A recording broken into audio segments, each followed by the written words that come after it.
Hi, நான் உங்கள் சுதா சந்தோஷ். நம்ம இன்னைக்கு என்ன வீடியோ பார்க்க போகிறோம் அப்படின்னாக்க, ரொம்ப வருஷமாக குழந்தை இல்லை, எனக்கு வரன் கிட்டது. ஆனால் கல்யாணம் கரெக்டாக போயிட்டு அந்த கல்யாணத்தில் முடிய மாட்டேங்குது. அந்த மாதிரி பல தடங்கள், பெரிய பெரிய விஷயங்களுக்கு எல்லாத்துக்குமே. அதுக்கப்புறமா நான் ஏதாவது ஒரு காரியம் பண்ணணும்னு நினைப்பேன். ஆனால் அது நடக்கிற மாதிரி இருக்கும். ஆனால் கடைசியாக அது முடிவே பெறாது, அப்படியே நின்று போயிடும் அப்படின்ட்டு நினைக்கிறவங்க எல்லாருக்குமே சரி, இந்த ஒரு நாள் நீங்கள் விரதம் இருக்குங்க, கண்டிப்பாக வாழ்க்கையில் ஒரு மாற்றம் கிடைக்கும் அப்படின்னு சொல்லுவேன். ஆமாங்க, அப்படிப்பட்ட ஒரு நாள் தான். நம்ம ஒவ்வொரு மாதத்துலேயுமே ஒரு ஒரு நாள் ரொம்ப குறிப்பாக சொல்லிட்டு வருவோம். அதுலேயும் வருஷத்தில் குறிப்பாக மகா கந்த சஷ்டி, அந்த மாதிரி ரொம்ப முக்கியமாக தைப்பூசம், அந்த மாதிரி நாட்கள்லாம் சொல்லிட்டு வருவோம். அதில் ரொம்ப முக்கியமான நாள் அப்படின்னாலும் வைகாசி விசாகம், ஓகேங்களா? ஏன்னா அன்னைக்கு அப்பன் முருகர் தோன்றிய நாள் அப்படின்னு சொல்லுவோம். ஆறுமுகனாக பார்வதி தேவியான மாறின நாள் அப்படின்னு சொல்லுவோம். ஸோ அந்த மாதிரி அப்பன் முருகர் தோன்றிய நாளான அன்னைக்கு நமக்கு குழந்தை பாக்கியம் இல்லை அப்படின்றவங்க விரதம் இருக்கும்போது கண்டிப்பாக அது கிடைக்கும். எப்படி நான் சொல்கிறேன் அப்படின்னாக்க, எனக்குமே ஒரு 6 வருஷம் குழந்தை இல்லாமல் இருந்துச்சு. என்னோடய சேனல் தொடர்ந்து பார்க்குறவங்களா இருந்தால் கண்டிப்பாகவே தெரியும், என்னுடைய ஸ்டோரி எல்லாமே நான் சொல்லியிருக்கேன். ஸோ நம்ம 6 வருஷமும் எல்லா ட்ரீட்மெண்ட்டும் பார்த்தாச்சு, என்னென்ன ப்ரொசீஜர் இருக்கோ எல்லாத்தையும் பண்ணியாச்சு.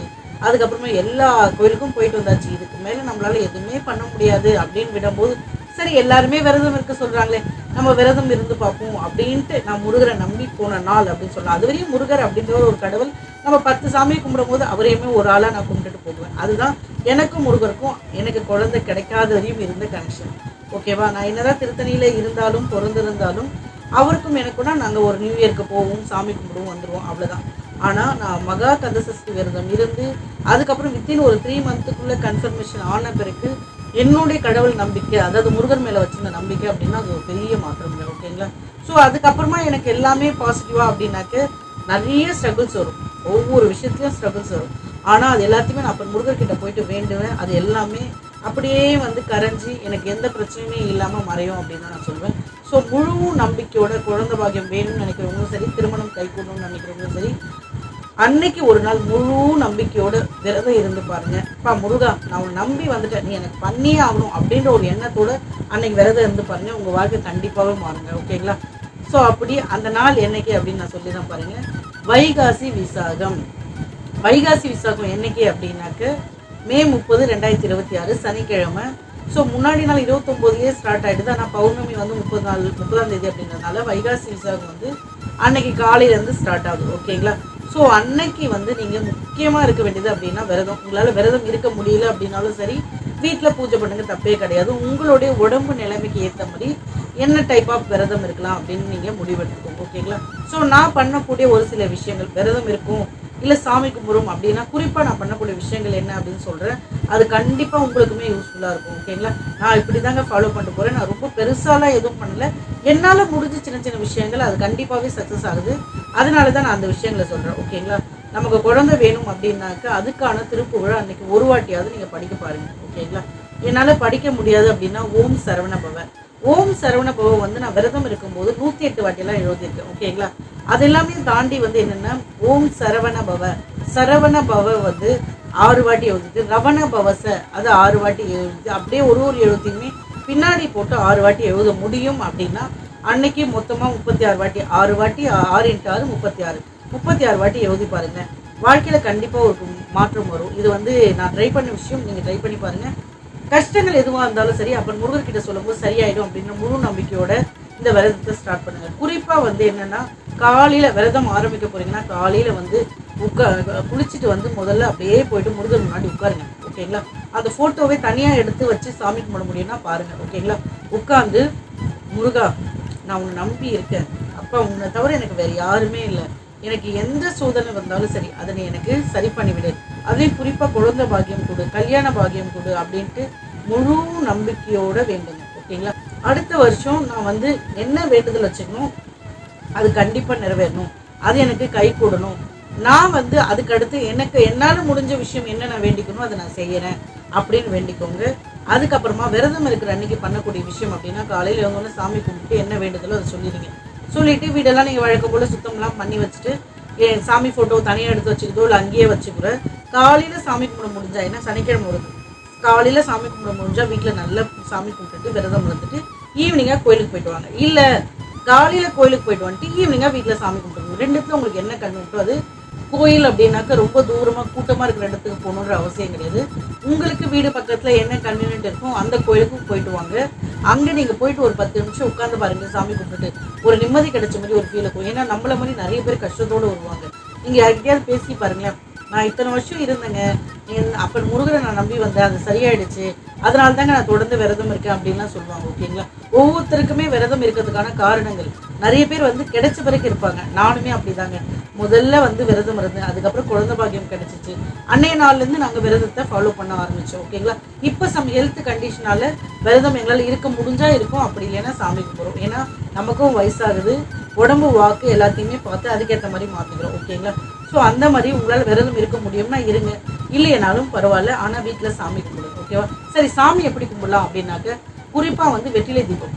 நம்ம ரொம்ப விசேஷமான நாட்கள் அப்படின்னா அன்னைக்கு நம்ம வீட்டில் வெற்றிலை தீபம் ஏற்றுறதும், அதுவும் வந்து சாதாரண அகல் விளக்கு இருக்கு இல்லையா, அதில் நெய் ஊற்றி ஏற்ற முடியும்னா பரவாயில்ல, அப்படி இல்லைன்னா நல்லெண்ணெய் ஊற்றி 6 விளக்கு வெற்றிலை தீபம் போடுங்க, சர்க்கோணம் கோலம் போட்டு. ஓகேங்களா? இன்னொன்று வேல் பூஜை. வேல் பூஜைனாக்க வேல் இருந்தால் வேல் பூஜை பண்ணி பாருங்க. ஏன் அப்படின்னா வீட்டில் நீங்கள் வேல் பூஜை பண்ணும்போது உண்மையாகவே ஒரு நல்ல மாற்றம் ஏற்படுங்க. ஓகேங்களா? ஸோ நான் வேல் பூஜைலாம் பண்ணால் என்னென்ன பண்ணுறது அப்படின்னீங்க, வீட்டில் இருக்கிற பொருட்களே தாங்க, பெருசாக எதுவுமே தேவையில்லை. பால், தயிர், பன்னீர், மஞ்சள், குங்குமம், விபூதி, இந்த மாதிரி உங்களால் முடிஞ்சது ஒரு 6 பொருள். ஓகேவா? அதுக்கு மேலேயுமே என்னால் பண்ண முடியும், இளநீர், அது பஞ்சாமிர்தம், அது மாதிரி என்னால் செஞ்சு பண்ண முடியும் அப்படின்னா அதுவுமே நீங்கள் பண்ணலாம், எந்த கண்டிஷனும் கிடையாது. ஓகேவா? ஆனால் மினிமம் ஒரு 6 பொருள் எடுத்து பண்ணிக்கோங்க. எதுவுமே முடியல அப்படின்னா பால் வச்சு மட்டும் கூட நீங்கள் அபிஷேகம் பண்ணுங்க. அபிஷேகம் பண்ணும்போது வேல் மாறல், வேல் வகுப்பு, அது மாதிரி யாரையாவது படிக்க முடியும், வீட்டில் உட்காந்து படிக்கிறீங்க.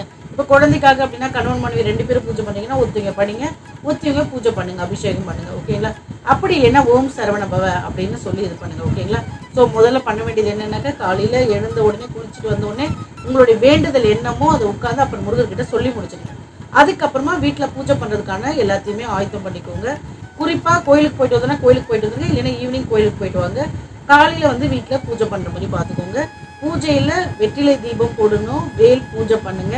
அதுக்கப்புறமா உங்களுக்கு குழந்தைக்காக இல்லை கல்யாணத்துக்காக என்ன வேண்டுதலோ அதுக்கான திருக்குறளை முன்னாடியே எடுத்து வச்சுக்கோங்க. ஒன்றுக்கு ஒரு 6 வாட்டியாவது படிங்க. அப்போ முருகன் முன்னாடி ஒரு சொட்டு கண்ணீர் விட்டு, அப்பா எனக்கு இந்த பிரச்சனையை நீ தீர்த்து வை அப்படின்னு கேட்டு பாருங்க. அது எவ்வளோ பெரிய பிரச்சனை இருந்தாலும் அதை அவர் தீர்த்து வைப்பார். அவரை நீங்கள் நம்பி, அப்பா நான் உங்ககிட்ட வந்துட்டேன், உன்னை சரண் அடைஞ்சிட்டேன், நீ எனக்கு கண்டிப்பாக நல்லது பண்ணுவேன் அப்படின்னு நீங்கள் ஒரு வேண்டுதல் வைங்களேன், கண்டிப்பாக நல்லது பண்ணுவாருங்க. அதுதான் நிஜம். என் வாழ்க்கையில் எவ்வளோ பெரிய பிரச்சனை வந்தாலும் நான் அன்னைக்கு முருகரை நம்பி போனேன். கிட்டத்தட்ட ஒரு 4-5 வருஷம் ஆகுது. அவரை மட்டுமே நான் அந்த எல்லா விஷயத்தையுமே கேட்பேன். எப்பவுமே எனக்கு ஒரு பிரச்சனைனாக்க நமக்கு ஒரு பிரச்சனை வரும்போது நம்ம அம்மாவை பார்ப்போம். ஓகேவா? நம்ம இப்படி ஆயிடுச்சு, நம்ம என்னம்மா பண்ணுறது அப்படின்னு. அந்த மாதிரி தான் ஒவ்வொரு வாட்டி எனக்கு பிரச்சனை வரும்போது, முருகா என்னப்பா இப்படி சோதிக்கிற அப்படின்னு நான் கேட்பேன். ஓகேவா? அதுக்கான சொல்யூஷனுமே கிடைக்கும். நானுமே நிறைய ஸ்ட்ரகிள்ஸ் எல்லாம் இப்போ கொஞ்சம் காலமாக கடந்துட்டு வரேன். இனி அது வரவே வராதுன்ற நம்பிக்கையும் இருக்குது. ஏன்னா நான் அப்போ முருகர்கிட்ட அந்த அளவுக்கான ஒரு வேண்டுதல் வச்சுருக்கேன். ஓகேங்களா? ஸோ அதனால் முழு நம்பிக்கையோடு வேண்டுங்க, கண்டிப்பாக நல்லது நடக்கும்.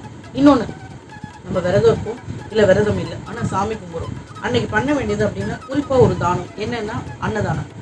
உங்களால் முடிஞ்சால் வீட்டில் வந்து விரதம் இருந்து சாயந்தரம் சாமி கும்பிட்றோம் அப்படின்னா வடை பாயாசத்தோடு சாப்பாடு போட்டு சாமி கும்பிடுங்க, இல்லை சக்கரை பொங்கல் பொங்கி வைங்க. ஆனால் அன்னதானம் குறிப்பாக பண்ணணும். முடிஞ்சால் யாரையாவது ஒருத்தரை கூப்பிட்டு வீட்டில் ஒரு வாழை இலை போட்டு நல்ல வயிறு நிறைய, ஒருத்தரோ 2 பேரும் 3 பேரும் நல்ல வயிறு நிறைய சாப்பாடு கொடுங்க.